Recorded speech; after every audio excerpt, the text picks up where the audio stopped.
There is this video I want you to watch. The video will give you clear idea of things of the life. Listen and share. Also, brilliant. 2018, Mbata from abroad. This girl will take a lot of village because all my local village. Now my parents have a my brother, even my brother came at this girl in South Africa, don't know. None of my family, my brothers, my parents. So we them that Lagos, kitchen na Lagos. Chop I know na Lagos. Na Lagos kind of plan a charging bus our wedding. Masia I will is can go my parents. I don't think this is abroad about that. Now my parents are who the man. I just can go one I'm traveling one. Yeah, just bam bam bam bam. Conclude mo abatam di dem bata ya da change an na the food na sa di dem bata. My 550 ọhụrụ achọkwa m egwu ya na m zụrụ moto ahụ no spirit bụ ma 5 minutes ife ewe gịelu m chọrọ ịlụ one girl na-arụ na Zenith Bank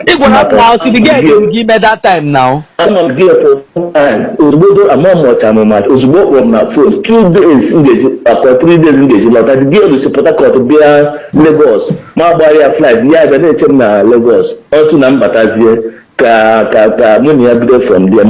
Doris upon my change. Who mean about me a change? Call up on Mother, and I'm to the motor.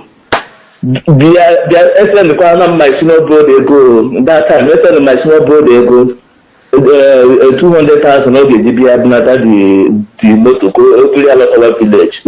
My brother, I'm opposing my brother.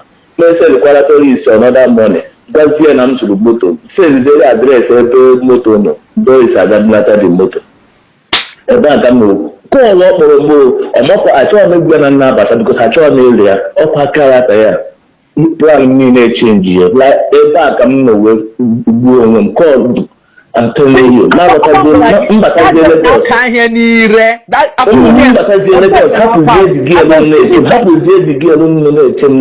Hotel. Ihe we home the road one girl in Peselo diri image na this girl get one girl na Anita na Dubai because after Mona Doris na Dubai lawa Nigeria so another girl due to character another girl mother na Dubai ma they like amam na this girl diri ime okay na wine so I go to Dubai because all 2 months go Jibia the girl lawa Nigeria. So Doris knows na Nigeria man wine. You gotta go. I will actually go there. So the girl and I post the picture. My shopping, I got shopping. The girl and I post. In my post friends in na. This was the girl because Doris knows in Nigeria. Who's the post in there? Who's the him again? Look at Doris. I do without calling me on phone.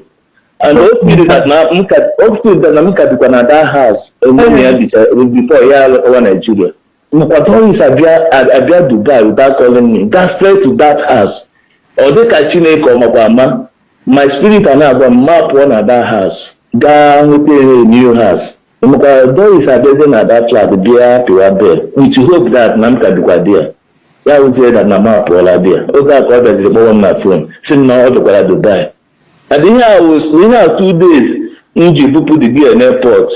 Local Nigeria. So many Chananya says Ebeneka Lala. Many say address at them. That's here. That door there. Anita, among that Anita Dim, Anita Mokan no Dim. Anita Lucy Nigeria but no Dim. Yes, send them a message.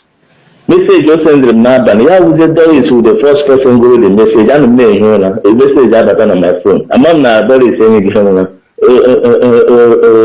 then not the message. The first Doris said was the matter that Nanita did in the email. Yeah, was the message. The message Anita there. That the same guy how so yeah, reply Anita with that message. I'm not here again. We are here near Wakwana, no feel no what female go to do a KTA, fiancé, this and man. So I think that is a surprise. Never just allow one KTA. A lot of Mona, they have. Here do they chat online that night, a man here and men. It's not to into that. And only Yan is the lead. delete amha m ihe megem. Don't worry. Maka otu aka m si wee lose umeji, maka otu aka m si wee lose umeji ma nwoke na nwaanyị. Akwa